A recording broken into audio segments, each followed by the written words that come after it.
Alright guys, Tom here and welcome to my WWE Money in the Bank 2015 review. If we can get 5 likes on this video, I will run around my house naked. Yes, I will actually do it this time. Anyway, whether you're watching this live on the live stream or you're watching it as a normal video, because it will be uploaded on my channel as soon as the live stream is finished, then hello, welcome to my Money in the Bank 2015 review. I would really appreciate it if you could comment what you thought of the Money in the Bank 2015 pay-per-view, and if you're listening to this live, start writing in the chat as I start talking about what you thought or what you think of my thoughts on the show. And if you want to share your own thoughts, get down in the comment section and share your own thoughts about Money in the Bank 2015. Anyway, let's get right into this review. This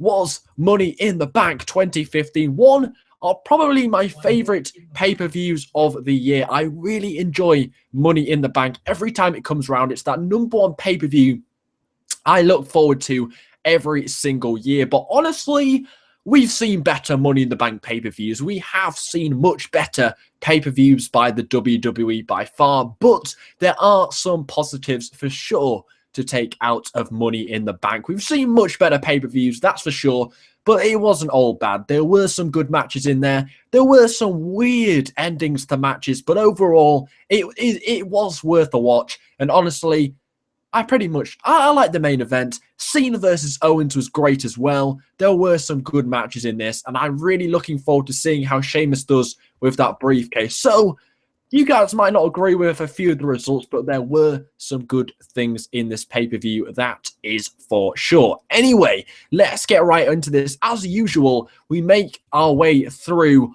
all the matches and make our way through to the main event. So I'll start off talking about the first match, which weirdly was the Money in the Bank contract ladder match. Now, I actually thought this match was probably going to go on second to last, because I thought it wasn't really something they'd want to start the show with. I mean, it's a big match. You're potentially looking at the next WWE champion, and they put this match on first, which I was really surprised about. I thought they'd put it before the main event. They'd put it just before the WWE Championship match to sort of tease for a cash-in, because when I came to the end of the show, I'd kind of forgotten about this match. I mean, it happened way too early in the show. It kind of took me a bit by surprise, but it was the Money in the Bank contract ladder match. And honestly, WWE had already shot themselves in the foot if they thought 2 weeks was enough to build up the Money in the Bank contract ladder match. It was not enough time to build this ladder match. And when you look at the field, the superstars they put in it, Sheamus, Ziggler, Neville, Orton, Reigns, Kofi, and Kane,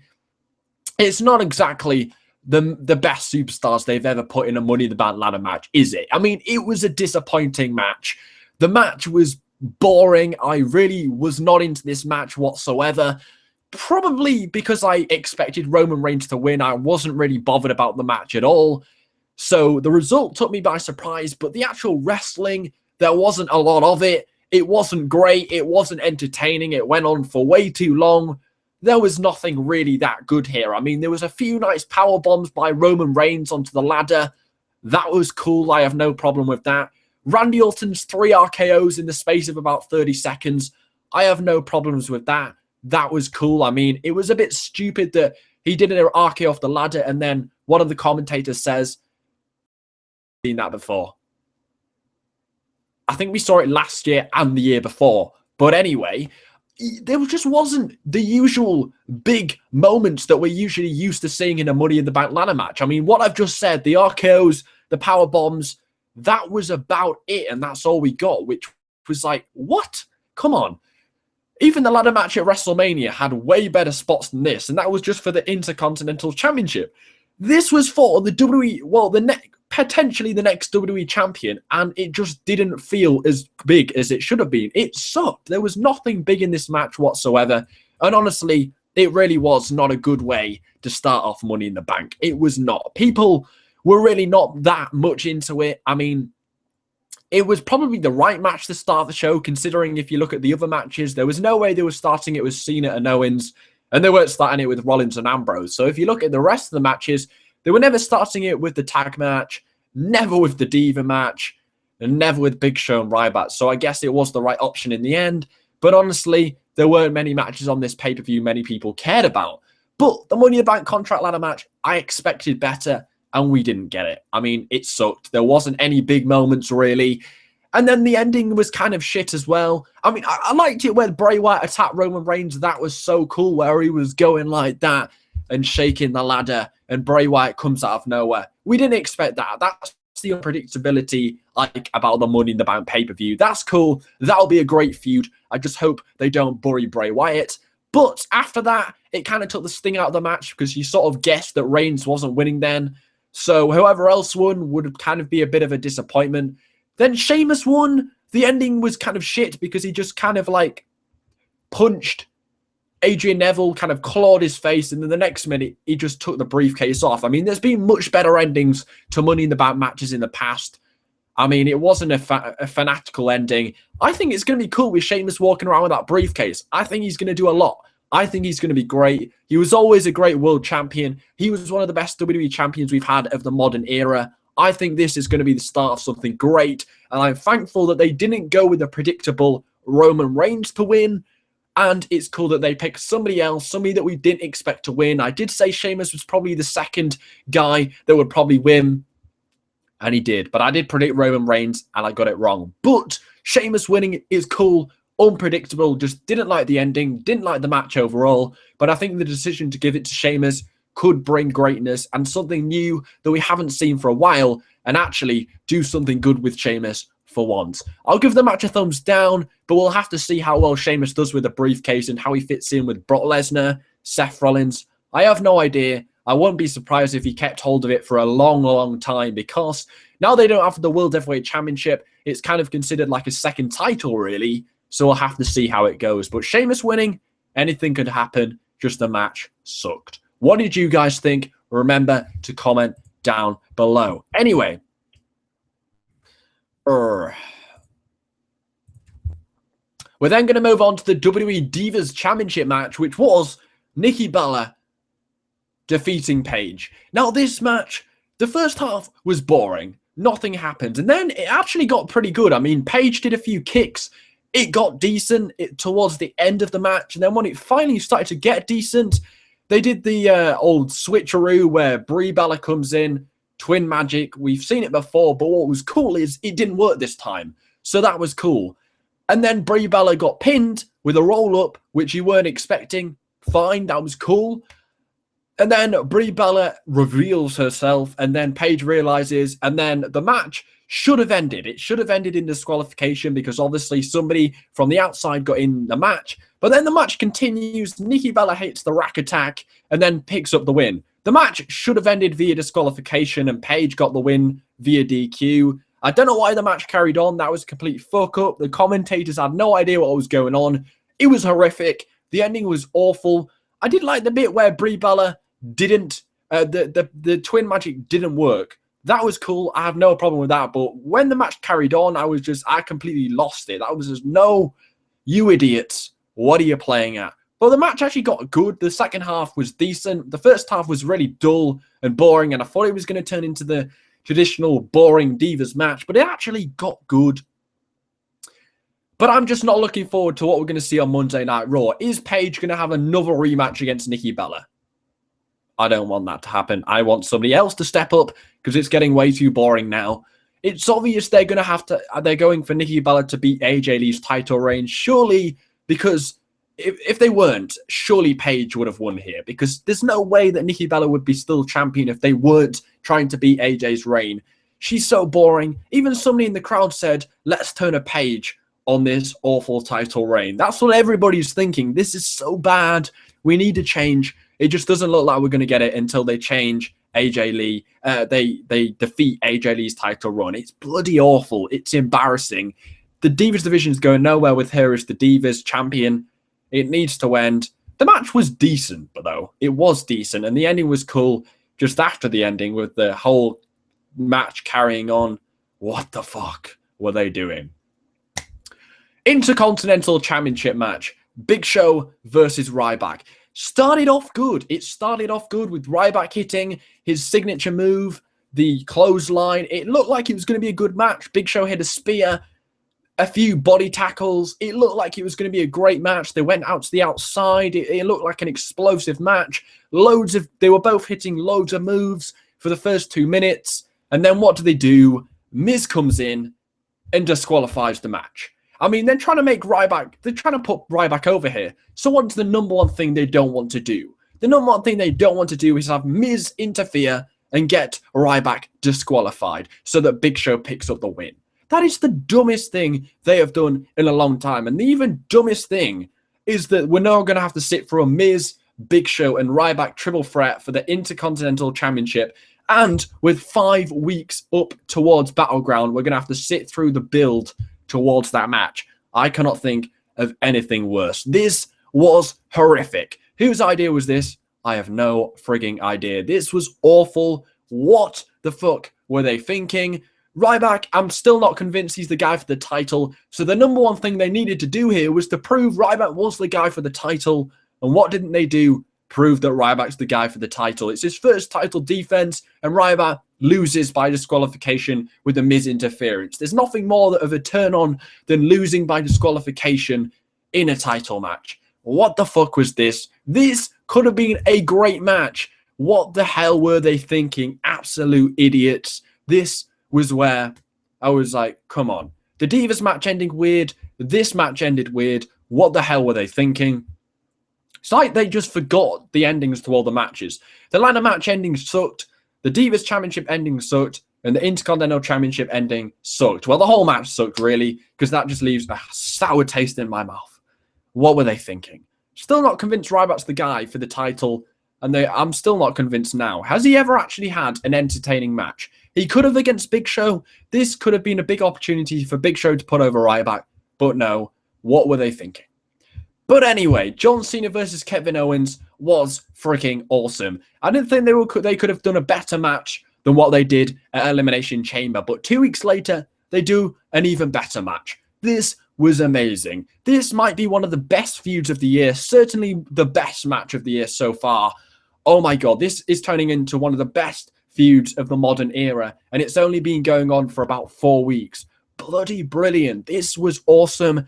Huge respect to both John Cena and Kevin Owens. John Cena once again puts on a great match, and Kevin Owens, he's only had 3 matches in the WWE so far. I think if you count the Monday Night Raw one and the 2 pay-per-view ones, they've been awesome. Kevin Owens is the guy. He is freaking amazing. What I loved about this match is both guys showed everything they're capable of. It put over both guys. Even in defeat, Kevin Owens looked freaking fantastic. I loved the bit where he did the shoulder tackles and did the whole "you can't see me" and the signature move. That was great. The whole match was great. It was so good. I seriously want to watch this match again. This feud is turning into an absolute classic. Holy shit. Whoever's idea was to have Owens against Cena is a bloody genius. And I'm not even annoyed that John Cena beat Kevin Owens, because Kevin Owens looked great in this match. Even in defeat, looks fantastic. And even after John Cena defeated Kevin Owens, which maybe kind of annoyed me a little bit, they then had Kevin Owens walk out as pretty much the beast, because he attacked John Cena after the match and turned on John Cena. Kevin Owens could have shook John Cena's hand, but no, gets even more heel heat by not shaking John Cena's hand and then power bombs him against the ring apron. Bloody brilliant. Kevin Owens walks out with all the momentum there, even in defeat. It's a great idea. So much heel heat for Kevin Owens with that one. And even in defeat, he looked bloody fantastic. This match was so entertaining. No complaints whatsoever. It was perfect. It was so good. Without this match, the Money in the Bank pay-per-view would have been terrible. I'm not going to lie. It would have been terrible.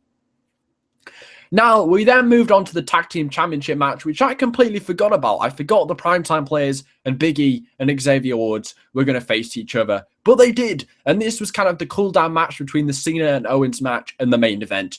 Honestly, I wasn't really that impressed with this, even though we got new Tag Team Champions. I mean, finally, the WWE realized they needed to start building up more tag teams. I mean, it's fine, the New Day are supremely over, but you need other tag teams to be built up as well to go up against them. And that's exactly what they did here. They went one better and even put the belts on the primetime players who have been absent for a long, long time. Now, only time will tell if this is a good decision, because honestly, I don't really think the primetime players are that over. They're not. They're not that over. They've only just come back. Not really invested in the whole primetime players thing, but it's about bloody time they got their hands on the titles. They should have won it years ago, and they finally got the belts.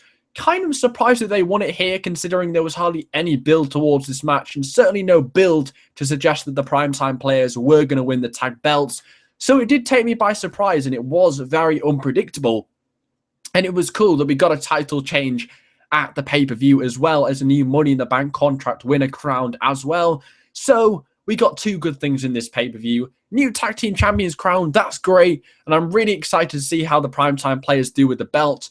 Not entirely convinced that they're the right guys as well. Only time will tell with that one as well. It's kind of a bit iffy as well as Ryback being the Intercontinental champion. The primetime players being the tag team champions, I'm not too sure. They've only just come back. And honestly, haven't really hit the ground running so far since they came back. So only time will tell. But hopefully this will open the tag team division up, and hopefully we'll get some more stars created with the primetime players being the champions.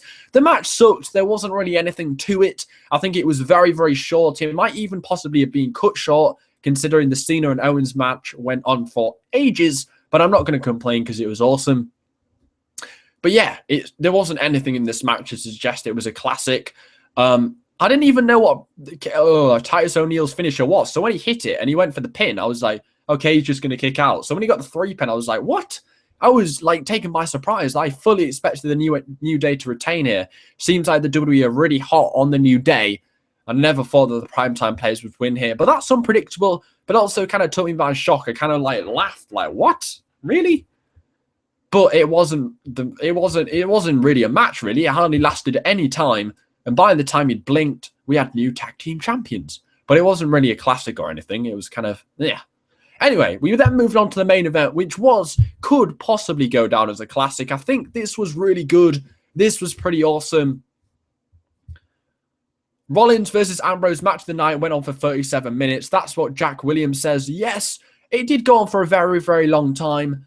But honestly, it was decent. I just felt like we'd already been here before. It feels like there's only so many matches between Rollins and Ambrose I can sit through. Honestly, I really hope this is the end of Rollins versus Ambrose, because it really is getting boring now, this whole X-Shield thing. And you turned on me. You used to be my brother. It's kind of getting a bit boring now. I'm not sure if you guys agree, but honestly, I was not really that invested in this match. I mean, I was like, it kind of felt like we'd been here before. We'd only been here 2 weeks ago. I don't know.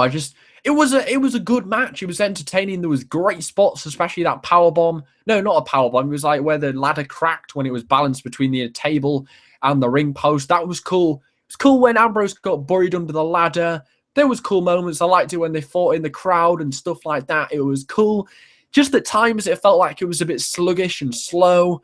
I think Rollins kind of injured Ambrose's leg way too early on. I mean, it was the first 5 minutes. Ambrose's leg was already injured way too early. I mean, if this is a ladder match, you don't want somebody's leg to be injured in the first 5 minutes. I mean, that's a bit dull. That Ambrose was already tired after the first 5 minutes. But honestly, We've seen this before. I mean, Rollins and Ambrose is just slowly dying on me. I mean, there's only so many matches between Ambrose and Rollins you can see. Even though it was a good wrestling match, we'd been there, we'd done that. Ambrose versus Rollins is definitely nothing new. It's just like the 5th time we've seen them go at it at a pay-per-view. Yeah, that's a bit much. Even though it was a good match, there's always that thought that we've seen this before. And the obvious decision was that Rollins was going to walk out as champion, which he did. Which is the obvious decision. We're still waiting for Brock to come back to face Rollins for the title. That was obviously going to happen. If they wanted to put the belt on Ambrose, they would have done it 2 weeks ago. It was all set up to Rollins to walk out. They made him look vulnerable by having J&J and Kane turn on him and the Authority turn on him. So he was obviously walking out as the champion here. The match was decent. The match was good. Could have been better. We have seen better Rollins and Ambrose matches in the past for certain. It just felt like, how many times are we going to see Rollins against Ambrose? I like the ending because it makes Rollins sort of looked like a cheat. He kind of stole the belt. I really hope this isn't an excuse for Ambrose to have another rematch against Rollins. No, that definitely does not have to happen. That isn't best for business. That would be a terrible decision for that to happen. Please do not make that happen. I don't want to see for another Ambrose versus Rollins match ever again. It's so, we've just been there, done that. There's only so many times you can do it. Come on.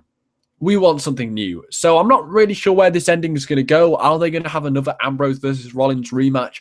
I wouldn't be entirely surprised in my opinion. But there's another 5 weeks until the next pay-per-view, so maybe they won't do that. But the ending was cool. It made Seth Rollins look like a heel. The match was good. It was decent. We've just seen better Rollins and Ambrose matches. So overall, what did you guys think of the pay-per-view? Jack Williams says, yeah, I think at Battleground it will be Lesnar versus Rollins, and at SummerSlam it will be Rollins versus HHH. Yeah, I was thinking about that at the time. I think they were kind of hinting at a Rollins and HHH feud during the backstage segment. Anything can happen. I definitely think that would be a really good way to go, and I would be invested in a Rollins versus Triple H feud. Overall, I'll give this pay-per-view a 6 out of 10. It was nothing impressive. The main event was good. Owens and Cena was great. Apart from that, you're really scratching around to look for the next best match. The first ladder match, there was nothing in that. The Divas match, Nikki Bella still champion? Yeah, great. The Big Show Ryback, that sucked. The Primetime Players new champs could be good, but the match sucked. Overall, there was only really 1 or 2 good matches on this pay-per-view. You're expecting a lot more, especially on the Money in the Bank pay-per-view, which is always usually quite good. We've seen a lot better pay-per-views from the WWE. Elimination Chamber was a hell of a lot better. Ugh, we move on. We digress. Thanks for taking your time to watch this live stream. Hasn't been a good live stream viewership, only 5 watchers, but who cares? This will be uploaded to my channel anyway. What did you guys think of the pay-per-view? Comment down below. Follow me on Twitter. Subscribe. We've been getting a lot of views recently. It's been fantastic. Anyway, take care. Spike your hair.